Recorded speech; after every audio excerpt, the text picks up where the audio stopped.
यहाँहरूलाई फेरि पनि आज स्वागत गर्छु। आज बुधबारको दिन हामीले सधैँ योगीको आत्मकथाको बारेमा चर्चा गर्ने गरिरहेका छौँ। महाअवतार बाबा, लहडी महाशय, युक्तेश्वर गिरी महाराज, परमहंस योगानन्द, पञ्चानन भट्टाचार्य लगायत मेरा गुरुदेवहरूलाई म हृदयदेखि प्रणाम, हृदयदेखि नमन र हजुरहरू सबैलाई हजुरहरूको हृदयमा बस्ने आत्मारूपी परमात्मालाई पनि मेरो कोटि कोटि नमन। आज चाहिँ 18औं श्रृङ्खलामा हामी जाँदैछौँ। यो 18औं श्रृङ्खलामा मैले युक्तेश्वर गिरीजी आफैले योगानन्दजीलाई कस्तो अनुभव दिलाउनु भयो, यो एउटा मिठो प्रसङ्ग, अत्यन्त रोचक प्रसङ्ग मैले यहाँहरू समक्ष पस्किने कोसिस गरेको छु। आज योगानन्दजी श्रीरामपुर कलेजमा चाहिँ बिएमा भर्ना हुनुभएको थियो, बिएमा पढ्दै हुनुहुन्थ्यो र त्यस बेला उहाँका एकजना सहपाठी थिए जसको नाम थियो दिजेन। बङ्गालीमा दिजेन बाबु भन्छन्, तर खास चाहिँ नाम चाहिँ दिजेन मात्रै हो।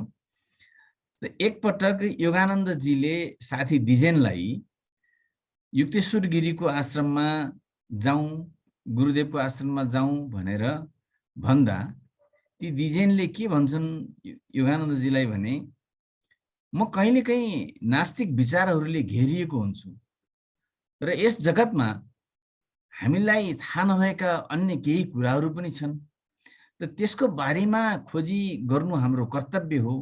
यदि त्यसको बारेमा हामीले खोजी गरेनौँ भने त्यो हामी आफ्नो लक्ष्यबाट च्युत भएको जस्तो लाग्छ। त्यसो भएको हुनाले म के गर्ने के नगर्ने भन्ने दुविधामा छु भनेर यसरी दिजेनले योगानन्दजीलाई भन्नुहुन्छ। र त्यसको जवाबमा योगानन्दजीले दिजेनलाई भन्नुहुन्छ कि गुरुदेवको कृपा भएमा उहाँले क्रियायोगको दीक्षा दिनुहुनेछ। यसको अभ्यासले तिम्रा मनमा उठेका जति पनि द्वैत खलबलीहरू छन्, यी खलबलीहरूलाई शान्त पार्छ भनेर योगानन्दजीले दिजेनलाई बताउनुहुन्छ। र योगानन्दजीले दिजेनलाई यो कुरा बताइसकेपछि त्यस दिन साँझ योगानन्दजीसँगै दिजेन पनि युक्तेश्वर गिरीको आश्रममा, गुरुदेवको आश्रममा जान्छन्। गुरुदेवको त्यो एकपटकको सामिप्यतामा दिजेनले अत्यन्त अनन्य आध्यात्मिक शान्ति पाउँछन् र उनी त्यसको प्रभावले गर्दाखेरि बारम्बार आश्रममा जान थाल्छन्। त यहाँ गुरुदेवले के भन्नुभएको हुन्छ भने, अब सत्सङ्गमा धेरै प्रसङ्गहरू त आउँछ, तर गुरुदेवले भन्नुभएको एउटा प्रसङ्गलाई मात्रै मैले यहाँ उजागर गर्ने कोसिस गरेको छु। मानिसका गम्भीर आवश्यकताहरूलाई दैनिक जीवनका क्रियाकलापले सन्तुष्ट गर्न सक्दैनन्। मानिसले मानुन् या नमानुन्, उनीहरूको नैसर्गिक भोग हैन भनेको ज्ञान नै हो। उनीहरूले ज्ञानको भोग गर्न चाहन्छन्, ज्ञान प्राप्त गर्न चाहन्छन्। कसैलाई थाहा नहुन सक्छ, तर उनीहरूको वास्तवमा नैसर्गिक भोग नै ज्ञान हो। त यसलाई हामीले यो अर्थमा पनि लिन सकिन्छ कि चोरी गर्ने मान्छेलाई चोरी गर्ने तरिकाकै ज्ञानको भोग हुन्छ। त चोरको नैसर्गिक ज्ञान नै त्यो भयो। आततायी मान्छेहरूको त्यो इच्छा नै के हुन्छ, आततायी कसरी गर्न सकिन्छ भन्ने ज्ञान उनीहरूले चाहना खोज्छन्, त्यसको ज्ञान आर्जन गर्न खोज्छन्। शान्त रहनेहरूले कसरी शान्त रहने भन्ने ज्ञान आर्जन गर्न खोज्छन्। आध्यात्मिकहरूले आध्यात्मिक ज्ञान र सांसारिकहरूले सांसारिक ज्ञान लिन खोज्छन्। त यहाँ गुरुदेवले भन्नुभएको यस कुरालाई हामीले यसरी बुझ्नुपर्छ कि मानिसले मानुन् या नमानुन्, उनीहरूको नैसर्गिक भोग भनेको ज्ञान नै हो। त यो वाक्यले दिजेनमा यति ठुलो प्रभाव पार्दछ कि दिजेनलाई आफूभित्र आत्माको खोजी गर्न यो वाक्यले अति नै अभिप्रेरित गर्दछ। त्यसपछि दिजेन र योगानन्दजी कलेजको कक्षा सकिने बित्तिकै हरेक दिन आश्रममा जाने गर्न थाल्नुभयो। योगानन्दजी त सधैँ जानुहुन्थ्यो, सँगसँगै दिजेन पनि जान थाले। गुरुदेवले जहिले पनि उहाँहरूलाई नयाँ नयाँ आध्यात्मिक ज्ञानहरू, अनुभवहरू बताउनुहुन्थ्यो। उहाँका हरेक कर्महरूले, गुरुदेवका हरेक कर्महरूले उहाँको समीपमा आउने जति पनि शिष्यहरू छन् उनीहरूलाई शिक्षा दिने उद्देश्यले गरिएका हुन्थे। योगानन्दजीको अनुभव यो हो। योगानन्दजीले आफ्नो अनुभवको आधारमा भन्नुभएको छ, गुरुदेवबाट हुने हरेक कर्महरू शिष्यलाई शिक्षा दिने उद्देश्यले गरिएका हुन्थे भनेर भन्नुहुन्छ।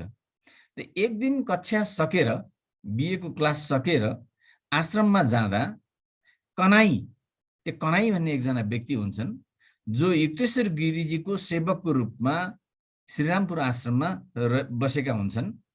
त एक दिन कक्षा सकेर आश्रममा जाँदा कनाईले, ती सेवकले, गुरुदेव आज यहाँ हुनुहुन्न, उहाँलाई जरुरी बोलावट भएको हुनाले उहाँ चाहिँ कलकत्ता जानुभयो भनेर ती कनाईले योगानन्दजी र दिजेनलाई भन्छन्। त अर्को दिन, अब त्यति बेला चाहिँ हामीले, हजुरहरूलाई याद छ कि छैन, त्यति बेला यो समाचार, छोटो छोटो समाचारहरू पोस्ट कार्डको रूपमा पनि पठाउँथे। लामो कुराहरू चाहिँ चिठीमा लेखेर पठाउँथे, छोटा कुराहरू चाहिँ पोस्ट कार्डमा पठाउँथे। त अर्को दिन योगानन्दजीलाई युक्तेश्वर गिरीजीले पठाउनु भएको, गुरुदेवले पठाउनु भएको एउटा पोस्ट कार्ड प्राप्त हुन्छ र त्यो पोस्ट कार्डमा के लेखिएको हुन्छ भने, म बुधबार कलकत्ताबाट आउँछु, तिमी र दिजेन श्रीरामपुर स्टेसनमा, कलकत्ताबाट श्रीरामपुर भनेको अस्ति हामीले भनेको थियौँ कति 19-20 किलोमिटरको दूरीमा छ, तो श्रीरामपुर स्टेसनमा 9 बजे भेट्नु भनेर पोस्ट कार्डमा लेखिएको हुन्छ र त्यो पोस्ट कार्ड चाहिँ युक्तेश्वर गिरीले योगानन्दजीलाई पठाउनु भएको हुन्छ। तर बुधबार बिहानै के हुन्छ भने, बुधबार बिहानै युक्तेश्वर गिरीजीले एउटा मानसिक सन्देश पठाउनुहुन्छ। त्यो मानसिक सन्देश योगानन्दजीले बुझ्नुहुन्छ, पढ्नुहुन्छ। त्यो मानसिक सन्देश, त्यसलाई टेलिप्याथी म्यासेज पनि भनिन्छ। अहिले चाहिँ टेलिफोन गरेर ठ्याक्कै कुरा हुन्थ्यो होइन, त्यति बेला मानसिक रूपमा पठाउने सन्देश त्यसरी पठाउनु भएको हुन्छ र त्यो चाहिँ योगानन्दजीको दिमागमा आउँछ। र त्यो सन्देशमा के लेखिएको हुन्छ, त्यो सन्देशमा के भनिएको हुन्छ भने, त्यो सन्देशमा अब भनिएको पनि छैन, यहाँ लेखिएको पनि छैन। सन्देश आयो, त्यसलाई ग्रहण मात्र गर्ने कुरो। त्यहाँ ग्रहण गर्ने कुरा चाहिँ के छ, योगानन्दजीले युक्तेश्वर गिरी महाराजले पठाउनु भएको टेलिप्याथीलाई कसरी ग्रहण गर्नुभयो भन्दाखेरि, युक्तेश्वर गिरीले म आउन ढिला हुन्छ, 9 बजेको ट्रेनमा म आउन भ्याउँदिन, त्यसैले तिमीहरू 9 बजे स्टेसनमा नआउनु भनेर त्यो टेलिप्याथी म्यासेजमा यस्तो खालको सन्देश पठाउनु भएको हुन्छ र त्यो सन्देशलाई योगानन्दजीले ग्रहण गर्नुहुन्छ। यता दिजेन गुरुदेवलाई लिन कपडा लगाएर, गुरुदेवलाई लिनको लागि स्टेसन जान कपडा लगाएर तयार हुनुहुन्छ। दिजेन तयार भए जानको लागि, तर दिजेन तयार हुँदा योगानन्दजी तयार हुनु भएन। किन तयार हुनु भएन भने, योगानन्दजीलाई पहिल्यै टेलिप्याथी म्यासेज आइसकेको थियो, म आउन ढिला हुन्छ, 9 बजेको ट्रेनमा म आउन भ्याउँदिन, त्यसैले तिमीहरू 9 बजे स्टेसनमा नआउनु। यस्तो सन्देश चाहिँ योगानन्दजीले पढ्नुहुन्छ, योगानन्दजीलाई जीले त्यसरी ग्रहण गर्नुहुन्छ। यता दिजेन, अघि मैले भने, यता दिजेन गुरुदेवलाई लिन जान कपडा लगाएर तयार हुनुभएको छ। अनि योगानन्दजीले यो मानसिक सन्देश जुन युक्तेश्वर गिरीले पठाउनु भएको थियो, त्यो मानसिक सन्देश चाहिँ दिजेनलाई बताउनुहुन्छ। मैले त यस्तो यस्तो सन्देश प्राप्त गरेँ भनेर भन्दा दिजेनले के भन्छन् भने, म गुरुजीको लिखित सन्देशमा विश्वास गर्छु, तिमी र तिम्रो अन्तर्बोध तिमीसँगै राख, यति भनेर दिजेन चाहिँ रेलवे स्टेसनमा गुरुदेवलाई लिन जानुभयो। अब यता योगानन्दजीले त्यो मानसिक सन्देश चाहिँ पढिसक्नु भएको थियो, उहाँ जानु भएन। दिजेन गएपछि उहाँ झ्यालतिर यसो, त्यो कोठाको झ्यालतिर यसो उभिनुहुन्छ। त्यो कोठा भनेको के हो भने, दिजेन र योगानन्दजी रुम पार्टनर हुनुहुन्छ। श्रीरामपुरमा बिए क्लासमा पढ्दाखेरिको पन्थी भन्ने छात्रावास हुन्छ, त्यो पन्थी भन्ने छात्रावासको एउटा कोठामा चाहिँ रुम पार्टनरको रूपमा बस्नु भएको हुन्छ। बिए पढ्दाखेरि होस्टेलमा बस्नुभएको क्या, त्यो होस्टेलमा बस्नुभएको हुनाले त्यो रुम पार्टनर हुनुहुन्छ। अनि दिजेन रेलवे स्टेसनमा गएपछि यता योगानन्दजी झ्यालको अगाडि उभिनुहुन्छ। योगानन्दजी झ्यालको अगाडि उभिने बित्तिकै एकाएक मधुरो प्रकाश तीव्र तेजमा बदलिन्छ। तीव्र तेजको त्यो उज्यालो प्रकाशमा गुरुदेव युक्तेश्वर गिरी महाराज प्रकट हुनुहुन्छ। हेर्नुहोस् है, योगानन्दजी कोठाभित्र हुनुहुन्छ, झ्यालमा फलामका डन्डीहरू लगाइएका छन्। बिहानको 8 साढे 8 यस्तै कति बजेको समय छ, 9 बजे, लगभग 9 बज्न लागेको समय छ। दिजेन 9 बजे गुरुदेव आउनुहुन्छ भनेर उता लिन गएका छन्। यता झ्यालमा योगानन्दजी बस्दाखेरि त्यो सामान्य प्रकाश तीव्र तेजमा परिवर्तन हुन्छ। तीव्र तेजमा परिवर्तन भएपछि त्यहाँ युक्तेश्वर गिरी महाराजको छवि प्रकट हुन्छ। त्यो उज्यालो प्रकाशमा युक्तेश्वर गिरी महाराजको छवि देखिसकेपछि योगानन्दजीलाई अचम्म पर्छ, आश्चर्य मान्नुहुन्छ। र अब त्यो छवि देखिसकेपछि त त्यहाँ त चरण स्पर्श गर्न पर्यो। चरण स्पर्श गर्नुहुन्छ, जुत्ता उही छ, वस्त्र पनि छ, शरीर पनि छ, सबै छ, सधैँको जस्तो छ। त्यो प्रकाशको तीव्र तेजको माध्यमबाट प्रकट हुनुभएको गुरुदेवको चरण स्पर्श गरेर योगानन्दजी जुर्क उठेर हेर्नुहुन्छ गुरुदेवलाई, यसरी माथितिर हेर्नुहुन्छ। त्यसपछि गुरुदेवले भन्नुहुन्छ, मलाई खुसी लाग्यो तिमीले मेरो टेलिप्याथी मेसेज, मानसिक सन्देश पायौ, प्राप्त गर्यौ, ग्रहण गर्न सक्यौ। र थप्दै भन्नुहुन्छ, मेरो कलकत्ताको काम सकियो, श्रीरामपुर म 10 बजेको ट्रेनमा आइपुग्छु, 10 बजे स्टेसनमा मलाई लिन आउनु। योगानन्दजी अवाक भएर हेरिरहनुहुन्छ। कस्तो विचित्रको चाहिँ अवस्था छ है यहाँनिर। भन्न पनि के भनेको होला भन्ने जस्तो लागिरहेछ मलाई, सुन्नेलाई पनि के सुनेको होला जस्तो लागिरहेको होला। र फेरि गुरुदेवले भन्नुहुन्छ, यो मेरो छाया होइन हो योगानन्द, यो मेरो हाड मासुको वास्तविक शरीर हो। यो भन्नुको अर्थ के हो भने तीव्र प्रकाशको माध्यमबाट प्रकट भएको हुनाले छाया छवि जस्तो, इल्युजन जस्तो तिमीलाई लागेको होला, भ्रम जस्तो लागेको होला, होइन। यो हाड मासुको वास्तविक शरीर हो। तिमीलाई यो अनुभव दिलाउन, योगानन्दजीलाई यो अनुभव दिलाउन मलाई ईश्वरको आदेश भयो। जुन अनुभव यस पृथ्वीमा बिरलै मानिसले पाउन सक्छन्। स्टेसनमा म आउँदा मलाई तिमीले यही वस्त्रमा भेट्नेछौ र मेरो पछाडि चाँदीको करुवा बोकेको एउटा ठिटो हुनेछ भनेर युक्तेश्वर गिरीले योगानन्दजीलाई बताउनुहुन्छ। यति भनेर दुवै हातले योगानन्दजीको शिरमा यसरी राख्दा राख्दै, आशीर्वाद दिँदा दिँदै योगानन्दजीले एउटा गडगडाहट आवाज सुन्नुहुन्छ। र यो गडगडाहट आवाजलाई योगानन्दजीले कसरी व्याख्या गर्नुभएको छ भने मानिसको शरीरका अणुहरू विच्छेदन हुँदाखेरि निस्कने आवाज भन्नुभएको छ। मैले यो अलिकति उच्च स्तरका सन्त महात्माहरूबाट पनि यो कुरा सुनेको छु कि मानिसको मृत्युको समयमा शरीरबाट त्यस्ता आवाजहरू निस्कन्छन् रे। कति हामीले श्रवण गर्न सक्छौं, कति हामीले ग्रहण गर्न सक्छौं, त्यो फरक कुरा हो, किन हाम्रो आफ्नो क्षमताको पनि कुरा हो।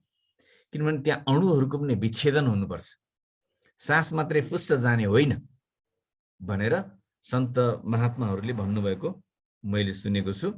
र यही कुरा नै योगानन्दजीले एउटा गडगडाहट आवाज सुन्नुभयो र त्यो गडगडाहट आवाज शरीरको विच्छेदन हुँदाखेरि, शरीरका अणुहरू विच्छेदन हुँदाखेरिको आवाज भन्नुभएको छ। त्यो गडगडाहट आवाजसँगै युक्तेश्वर गिरी महाराजको शरीर बट्टारिएको कागजलाई यसो बटार्यौं भने यसरी बटारियो भनेदेखि कस्तो हुन्छ त्यो, र बटारेर जलायौँ भने त्यो तलबाट जल्दै हुर्र भएर जान्छ नि।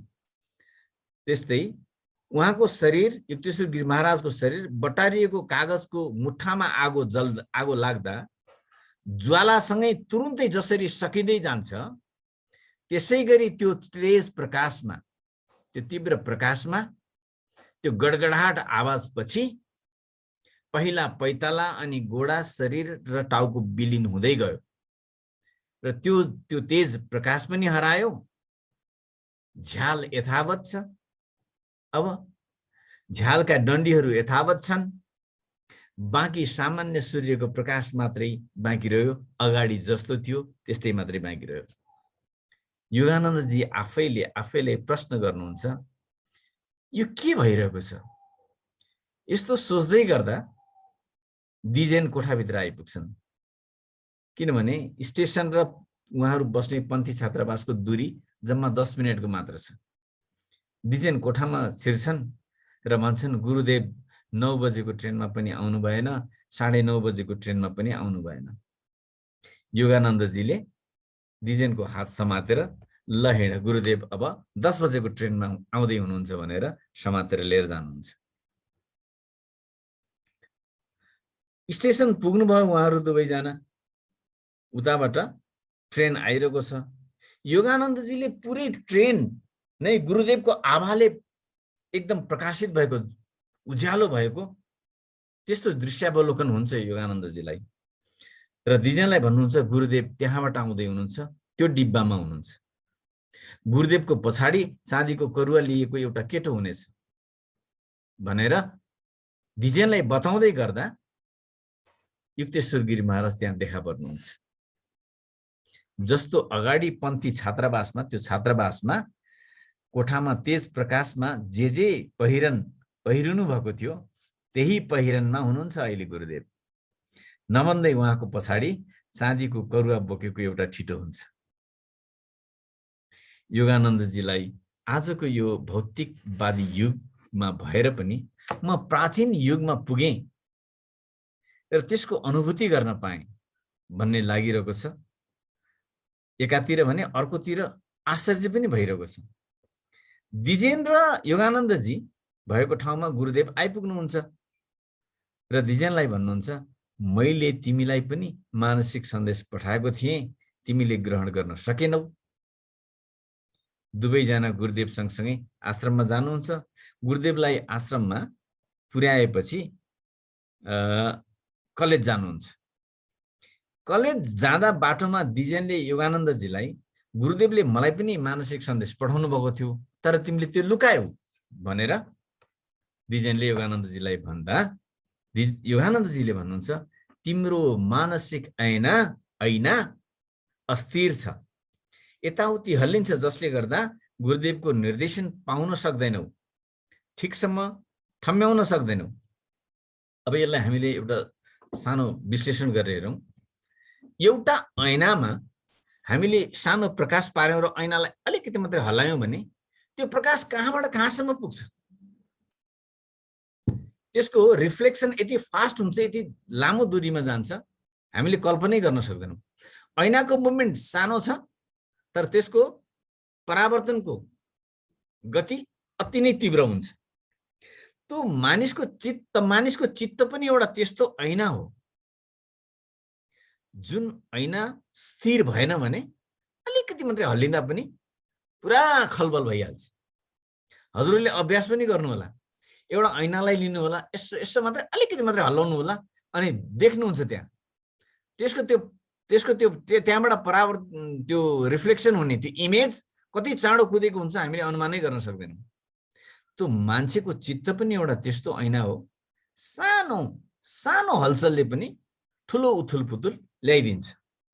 त यसै गरी दिजेनलाई, तिम्रो मानसिक ऐना अस्थिर छ, यताउति हल्लिन्छ, जसले गर्दा गुरुदेवको निर्देशन पाउन सक्दैनौ, पाए पनि तिमीले ठम्म्याउन सक्दैनौ।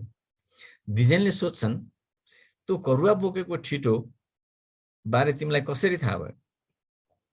अनि योगानन्दजीले दिजेन गुरुदेवलाई लिन रेलवे स्टेसनमा गएपछि छात्रावासको कोठामा गुरुदेव प्रकट हुनुभएको कुरा सबै बताउनुहुन्छ, त्यो कथा बताउनुहुन्छ।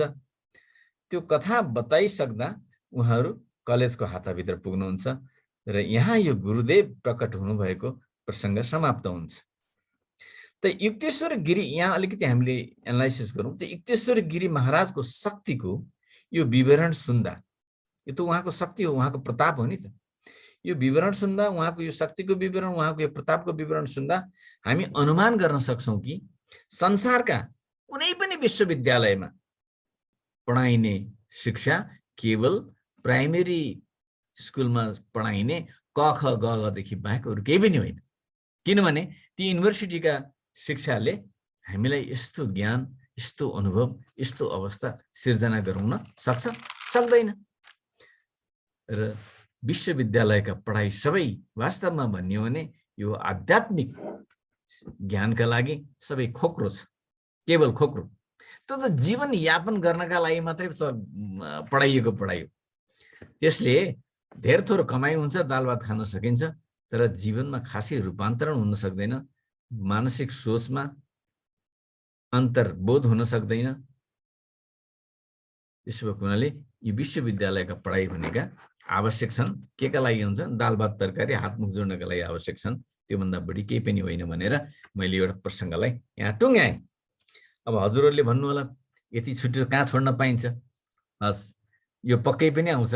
त्यसो भएको हुनाले म फेरि अर्को पनि प्रसङ्ग जोड्दैछु। एक दिन योगानन्दजीले आफ्नो पिताजीलाई भन्नुहुन्छ, पिताजी म गुरुदेवलाई लिएर काश्मीर यात्रामा जान चाहन्छु र मसँग गुरुदेवको सेवक, म 3 जना र अर्को 3 जना साथी गरी हामी 6 जना हुन्छौँ।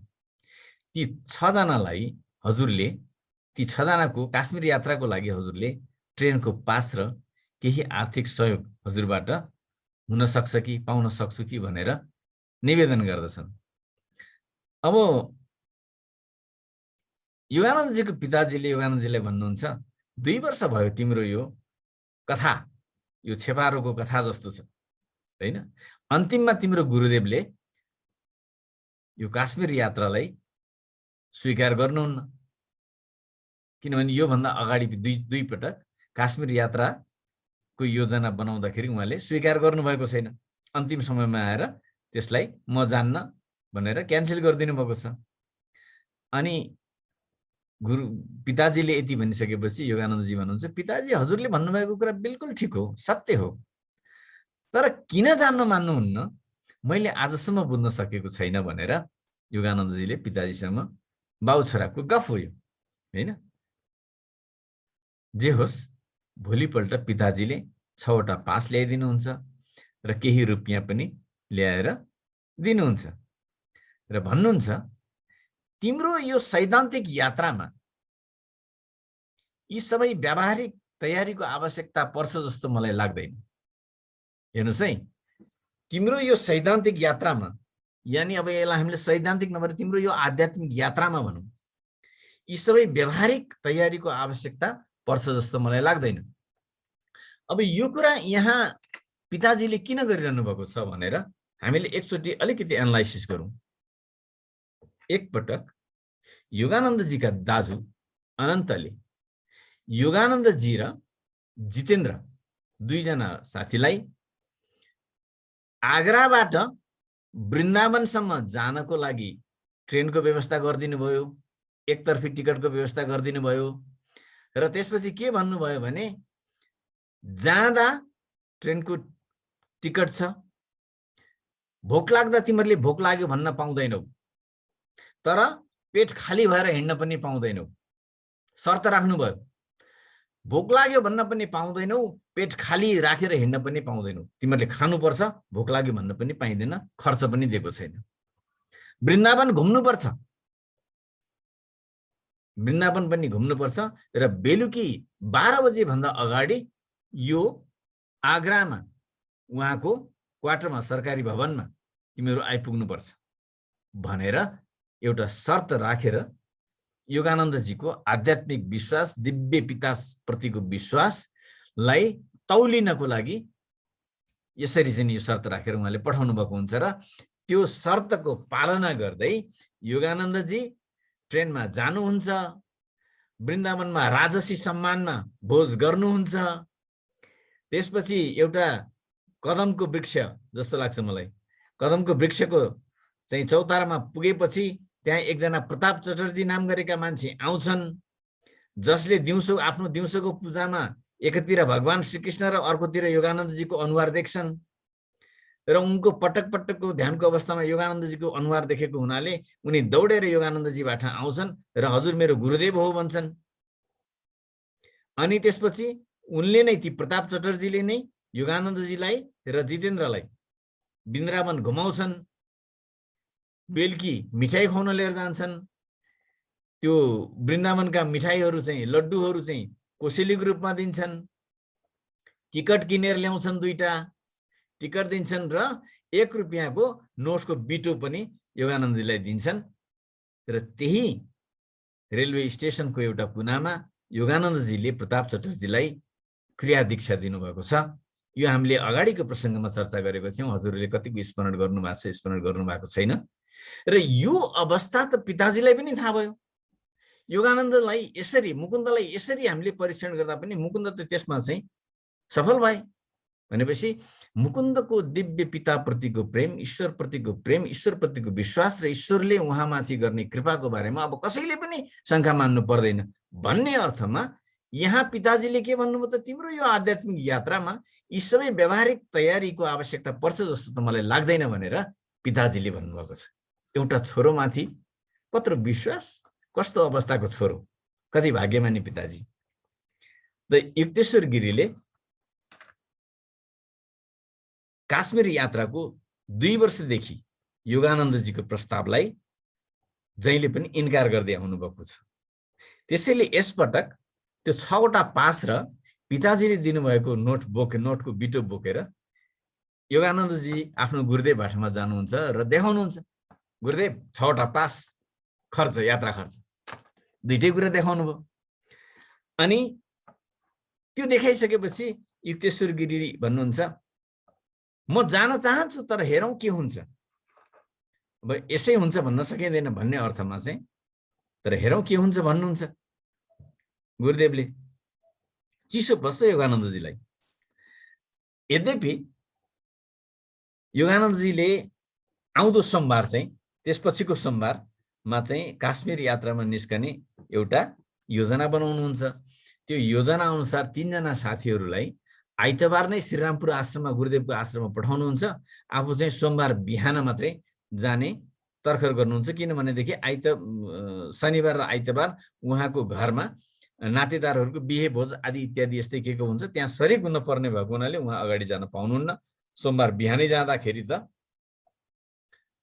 सँगै काश्मीर जान भनेर तयार भएका साथी राजेन्द्र हो उनको नाम, एकजना, अर्को एकजनाको नाम चाहिँ आदि भन्ने छ, र अर्को एकजनाको नाम चाहिँ उल्लेख गरिएको छ कि छैन त्यो मलाई याद भएन, जे होस् राजेन्द्र र आदि चाहिँ 2 जना साथीहरू हुन्छन्। ती राजेन्द्र भन्नेले गुरुदेवले काश्मीर जान्न भन्नुभएको छ भन्ने कुरा चाहिँ योगानन्दजीलाई सुनाइदिन्छन्। योगानन्दजी एकदम निराश हुनुहुन्छ, उहाँलाई एकदम अप्ठ्यारो लाग्छ। त गुरुदेवसँग सम्पर्क नहुँदै उहाँ के गर्नुहुन्छ भनेदेखि, अब यसपटक त जसरी भए पनि म जान्छु, गुरुदेव नजानु भए पनि म अरू व्यवस्था गरेर साथीहरूसँग चाहिँ जाने भनेर उहाँले प्रयत्न गर्नुहुन्छ। किनभने अब यहाँ योगानन्दजीले त युक्तेश्वर गिरी महाराजसँग भेट हुनुभन्दा अगाडि पनि धेरैचोटि हिमालयतिर जाने प्रयत्न गर्नुभएको थियो र हरेक पटकको हिमालय यात्रा चाहिँ के भएको थियो, उहाँको निरर्थक भएको थियो। र गुरुदेवसँग भेट भइसकेपछि पनि 2 चोटि प्रयत्न गर्नुभयो, 2 चोटि गुरुदेवले चाहिँ इन्कार गरिदिनु भएको छ। यो तेस्रो पटकको योजना हो। यो तेस्रो पटकको योजनामा पनि गुरुदेवले इन्कार गरेपछि, म जान्न भनिसकेपछि योगानन्दजीले अब आफै साथीहरूसँग मिलेर पनि जाने भन्नु सोच्नुहुन्छ। त्यहाँ गुरुदेवसँग जानुको योगानन्दजीको 2टा अर्थ देखिन्छ। यो यहाँ पुस्तकमा खुलेको त छैन। त्यो यात्रामा उहाँले एकजना संरक्षक र अर्को एकजना सेवक खोजिरहनु भएको हुन्छ। गुरुदेव सँगै गइदिनु हो भने गुरुदेव संरक्षक र गुरुदेवको सेवक जुन कनाई छन्, गुरुदेव जाँदाखेरि त कनाई पनि जाने भए, जो चाहिँ सबैका सेवक हुन सक्छन्, त्यहाँ सामान कुर्न पर्ने हुन सक्छ आदि इत्यादि, यस कामका लागि पनि कनाई उपयुक्त पात्र हुन्छन् भनेर उहाँले संरक्षक र सेवकको अपेक्षा पनि यहाँ चाहिँ कता कता झल्किन्छ। त्यसपछि उहाँले अब गुरुदेवले जान्न भनिसकेपछि त कनाई पनि जाने कुरा भएन। अनि योगानन्दजीले चाहिँ अब अर्को उपाय खोज्नु पर्यो, अर्को मान्छे खोज्नु पर्यो भनेर चाहिँ अर्को मान्छे खोज्ने बारेमा सोच्दाखेरि उहाँको दिमागमा चाहिँ एकजना बिहारी भन्ने मान्छेको नाम आउँछ, स्मरण हुन्छ। ती बिहारी चाहिँ योगानन्दजीको घरमा पहिल्यै काम गर्न बसेका थिए सेवकको रूपमा। अहिले चाहिँ ती एकजना शिक्षकको घरमा सेवकको रूपमा बसिरहेका छन्। अब बिहारीलाई खोज्नुको कारण के हो भने त्योभन्दा अघिल्लो वर्षको उहाँहरूको काश्मीर जाने योजनामा बिहारीले पनि आफ्नो इच्छा गुरुदेवसँगै जाने इच्छा चाहिँ व्यक्त गरेका थिए। त्यसो भएको हुनाले योगानन्दजीलाई अब बिहारीलाई खोज्नु पर्यो भनेर बिहारी बस्ने त्यो शिक्षकको घरतिर चाहिँ लाग्दाखेरि युक्तेश्वर गिरीजी बाटोमा भेटिनुहुन्छ र अनि कता जान हिँडेको मुकुन्द भनेर सोध्नुहुन्छ। म चाहिँ बिहारीलाई खोज्न जान हिँडेको, बिहारीलाई चाहिँ अब काश्मीर जाने बारेमा चाहिँ छलफल गर्न हिँडेको, हजुरले जान्न भन्नुभएछ भनेर भन्नुभएपछि अनि युक्तेश्वर गिरीले भन्नुहुन्छ, मलाई लाग्छ बिहारी यसपटक जान तयार हुने छैनन्, सङ्केत दिइहाल्नु भयो। अब त्यसपछि योगानन्दजी फेरि अब त्यो सुने पनि नसुने पनि हजुरलाई याद नै होला, पोहोर साल जान तयारी भएको थिए, त्यस भएको हुनाले यसपटक पनि जान्छन् भनेर योगानन्दजी अलि जबरजस्ती गर्ने मान्छे पनि हो फेरि। अनि जानुहुन्छ, गइसकेपछि बिहारीलाई भेट्नुहुन्छ। बिहारीले एकछिन है भनेर चाहिँ भित्र पस्छन्। भित्र पसिसकेपछि योगानन्दजी अगाडि कुरेर बस्नुहुन्छ। 2 घण्टासम्म बिहारी आइदिन्नन्। बिहारी 2 घण्टासम्म नआइसकेपछि योगानन्दजीले चाहिँ भित्र पसेर बिहारीलाई खोज्नुहुन्छ। त्यो घर मालिकले के भन्छन्, बिहारी त पछाडिको ढोकाबाट गइसक्यो भनेर भनिदिन्छन्। अनि निराश भएर फेरि फर्किनुहुन्छ। फर्किसकेपछि उहाँको दिमागमा के आउँछ भने अब उहाँको काका एकजना शारदा घोष नाम गरेका हुनुहुन्छ, उहाँ चाहिँ वकिल हुनुहुन्छ, सरकारी वकिल। उहाँको चाहिँ एकजना लालधारी भन्ने नाम गरेका चाहिँ सेवक हुन्छन्। अनि काका चाहिँ योगानन्दजीको हरेक काममा सहयोग गर्ने, साथ दिन सधैँ तत्पर रहनुहुने व्यक्ति हुनुहुन्थ्यो। त्यसले गर्दाखेरि काकाकोमा गएर काकाको सेवक ती नोकर ती लालधारीलाई लिएर जानु पर्यो सँगै भनेर काकाको घरतिर जान लाग्दाखेरि, काका बस्ने ठाउँतिर जान लाग्दाखेरि फेरि गुरुदेवसँग भेट हुन्छ। अनि गुरुदेवले भन्नुहुन्छ, अब के योजना छ तिम्रो, बिहारी त नजाने भए। अब यता योगानन्दजीले भन्नुभएको छैन, उहाँले भनिदिनु भयो बिहारी त नजाने भए, अब तिम्रो योजना के छ? अनि योगानन्दजी भन्छन्, म काकासँग गएर भेट्छु, काकाको एकजना सेवक छन्, म उनलाई लिएर जान्छु। अनि युक्तेश्वर गिरी महाराजले भन्नुहुन्छ, तिमीले यसपालिको काकासँगको भेटमा तिमीले आनन्द पाउने छैनौ भन्नुहुन्छ। अब योगानन्दजीलाई त जसरी पनि भेटेर लिएर जानु थियो, उहाँ जानुहुन्छ, काकासँग कुरा गर्नुहुन्छ। काकालाई भन्नुहुन्छ, काका म त यसपालि काश्मीर जान लागेको, यो तयारी गरेको छु, पास सबै आइसकेको छ, पिताजीले खर्च पनि दिनुभएको छ। ओहो योगानन्द, अति राम्रो कुरो, तिम्रो यो यात्रामा मैले कसरी सहयोग गर्न सक्छु भनेर उहाँको काकाले भन्नुहुन्छ। उहाँको काकाले भनिसकेपछि, काका मलाई एकजना सेवकको जरुरत छ, हजुरले लालधारीलाई मसँग पठाइदिनु भयो भने केही दिनको लागि म ठुलो आभारी हुने थिएँ भनेर योगानन्दजीले काकालाई भन्छन्। काका यति अचम्मसँग जङ्गिनुहुन्छ कि त्यस्तो कहिले पनि उहाँ योगानन्दजीसँग जङ्गिनु हुन्थेन। ए तिमी स्वार्थी, आफ्नो यात्राको लागि, आफ्नो मोजको यात्राको लागि मेरो सेवक लिएर जाने अनि मेरो स्याहार कसले गर्छ भनेर झडक्क गर्दाखेरि चाहिँ टेबलमा भएका कापीहरू पेपरहरू पनि सबै खस्छन्, कलमहरू खस्छ, यो तमाखु खाने हुक्काको पाइप पनि खस्छ। र त्यस्तो अवस्था भइसकेपछि योगानन्दजी एकदमै खिन्न मान्नुहुन्छ। त्यसपछि फर्किनुहुन्छ। फर्किसकेपछि सिधै आश्रममा जानुहुन्छ। सबै असफल भयो त उहाँको। अब त्यहाँ साथीहरूले पर्खेर बसिरहेका छन्। उहाँले त साथीहरूलाई भन्नुभएको छ नि त, म चाहिँ एकजना सेवक लिएर आउँछु अनि त्यसपछि जाने भनेर। अब यहाँ योगानन्दजीलाई गुरुदेवले यो गुरुदेवको जुन व्यवहार भयो नि, बिहारी चाहिँ यसपालि चाहिँ नि जान तयार हुँदैनन् होला भनेर भन्नुभएको छ। यतापट्टि काकाकोमा जाँदाखेरि यस भेटको तिमीले मजा उठाउन सक्दैनौ, आनन्द लिन सक्दैनौ भनेर भन्नुभएको छ। त यो व्यवहार जे भयो र अन्तिममा आएर जान्न पनि भन्नुभएको छ। त यो व्यवहार जे भएको छ यसमा पक्कै पनि कुनै न कुनै रहस्य हुनुपर्छ भन्ने योगानन्दजीको मनमा परेको हुन्छ। र गुरुदेवको इच्छा विपरीत काश्मीर जाने जुन मैले प्रयत्न गरेँ यो पनि गलत थियो भनेर उहाँले मनमा पश्चाताप, उहाँको मनमा चाहिँ पश्चाताप उत्पन्न हुन्छ योगानन्दजीको।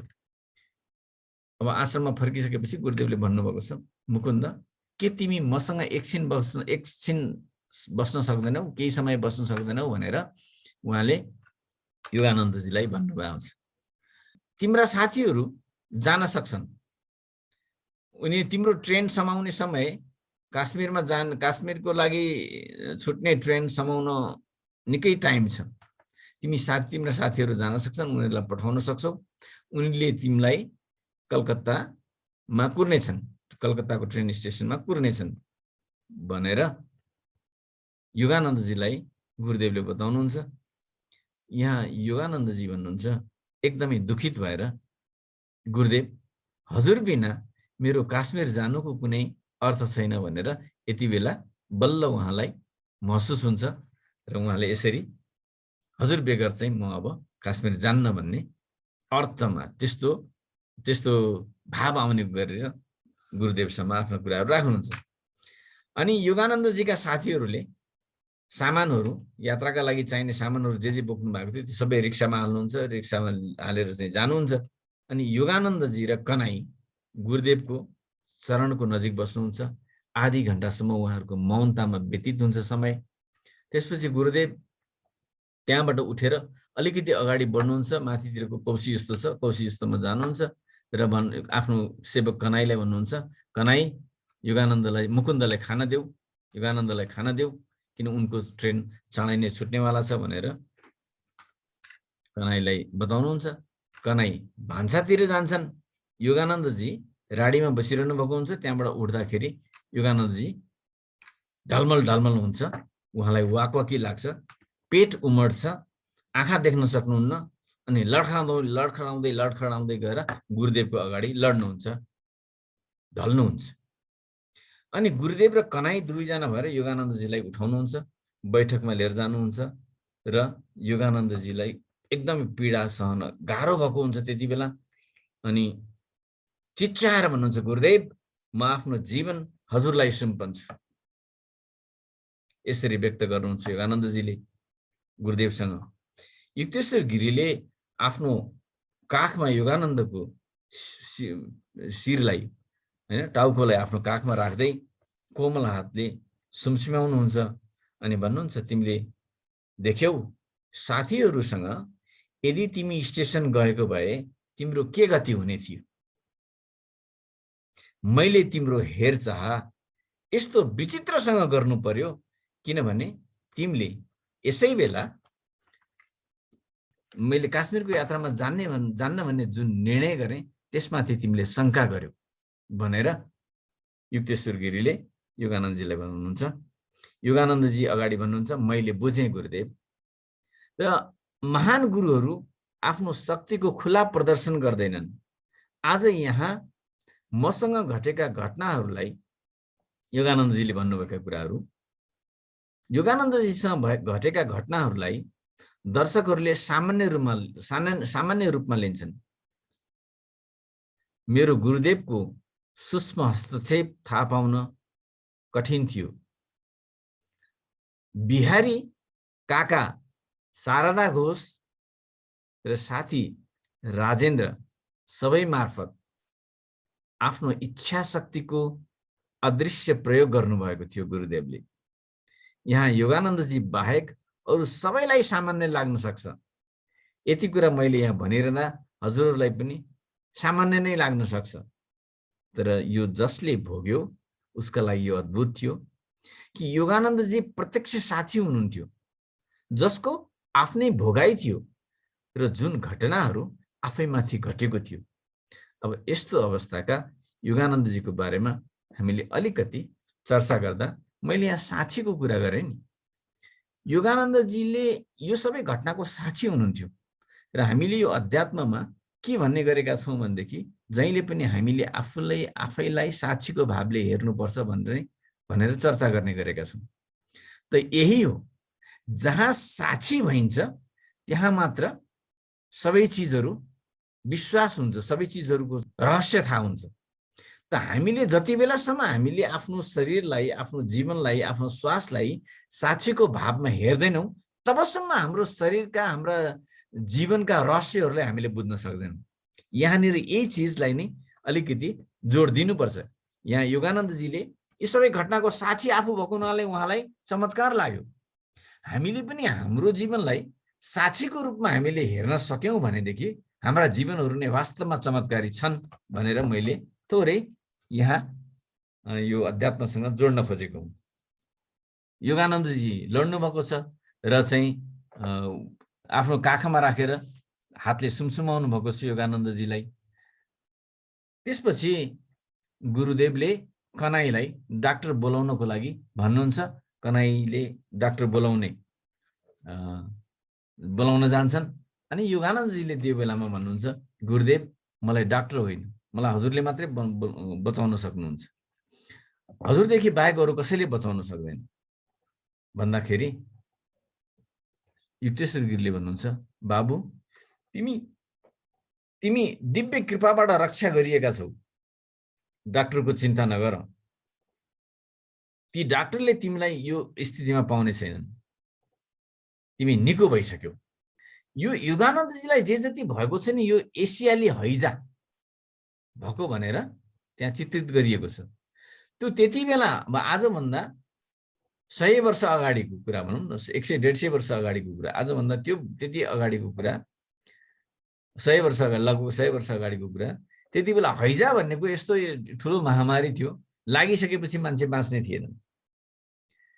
त यो गुरुदेवले डाक्टरलाई बोलाउनुको अर्थ पनि के थियो भनेदेखि संसारमा भएका सबै पेसा व्यवसायीहरूको सबैको आफ्नो आफ्नो कर्म हुन्छ, त्यो कर्म अनुसार, त्यो पेसा अनुसार उनीहरूलाई कर्म गर्न दिनुपर्छ भन्ने मान्यता गुरुदेवले राख्नुहुन्थ्यो। र डाक्टर आउँछन्, डाक्टरले हेर्छन्, अनि त्यसपछि रगतका स्याम्पलहरू लिन्छन् र डाक्टरले परीक्षण गर्न लिएर जान्छन् र भोलिपल्ट डाक्टर दौडिँदै हतारिँदै आइपुग्छन् र हेर्दाखेरि योगानन्दजी उठेर बसेर गफ गर्दै हाँसिरहेको ती डाक्टरले देखेपछि डाक्टरले भन्छन्, ओहो तिमी कालबाट बाँचेको, कालको मुखबाट फर्केको तिमीलाई थाहा छैन, तिमीलाई त एसियाली हैजा भएको थियो, तिमी यसरी बस्न सक्छौ, यस्तो अवस्थामा छौ भनेर मैले त कल्पना पनि गर्न सकेको थिइनँ, तिमी बाँचौ भनेर मैले सोचेको पनि थिइनँ। जे होस्, तिमीले ईश्वरीय शक्ति भएका गुरु पाएका छौ, मलाई विश्वास भयो तिम्रा गुरुमाथि, यदि उहाँको कृपा नभएको भए तिमी बाँच्ने थिएनौ भनेर डाक्टरले भन्छन्। डाक्टरसँग योगानन्दजी सम्पूर्ण रूपले सहमत हुनुहुन्छ र डाक्टर फर्किन लागेको बेलामा योगानन्दजीका साथीहरू जो कलकत्तामा पुगेका थिए, योगानन्दजी नगएपछि रिसले मुरमुरिँदै फर्किन्छन् र फर्केर आएर हेर्दाखेरि डाक्टर आएको छ अनि योगानन्दजी बिरामी भएर लड्नु भएको छ। अनि त्यो देखिसकेपछि उनीहरूमा के भयो, ओहो योगानन्द त बिरामी भएछन्, मुकुन्द त बिरामी भएछन्, त्यसो भएर आउन सकेनन् भनेर उनीहरूको रिस पनि मत्थर हुन्छ। र गुरुदेव पछि फेरि एकछिनपछि गुरुदेव त्यहाँ आइपुग्नुहुन्छ। आइपुग्दाखेरि चाहिँ एउटा रोगीले, एउटा बिरामीले, एउटा सहारा नपाएको मान्छेले सहारा पाउँदा जसरी च्याप्प कसैको हात समाउँछ नि, हो त्यसै गरी गुरुदेवको हात समातेर त्यो मौकाको फाइदा लिनु भएको छ। त्यसरी मौकाको फाइदा लिएर चाहिँ गुरुदेवको हात समातिरहनु भएको छ। र यहाँ अन्तिममा हामी लगभग अन्तिममा आइसकेका छौँ र यहाँ योगानन्दजीले भन्नुहुन्छ, गुरुदेव 12 वर्षको उमेरदेखि मैले हिमालय जाने धेरैपल्ट असफल प्रयास गरेको छु। अब मलाई पक्का विश्वास भयो तपाईको आशीर्वाद नपाइकन मलाई पार्वती माताले हिमालयमा स्वागत गर्नुहुने छैन भनेर यसरी योगानन्दजीले गुरुदेवसँग भन्नुभएको यी प्रसङ्गलाई मैले यहाँ आज यति नै भनेर विश्राम लिने इच्छा गरेँ। यहाँभन्दा अगाडि नबढौँ भन्ने लाग्यो। अब यस प्रसङ्गमा हजुरहरूलाई कतै कतै नबुझेको जस्तो, अल्मलिएको जस्तो कतै केही छ भनेदेखि म थोरै स्पष्ट पार्ने कोसिस गर्नेछु। योगानन्दजीको आत्मकथा यस्तै यस्तै हो, हजुर हाम्रो जस्तै हो। यसलाई बुझ्न सके के छ, बुझ्न नसके एउटा जोगीको कथा त हो। यति नै भनौँ।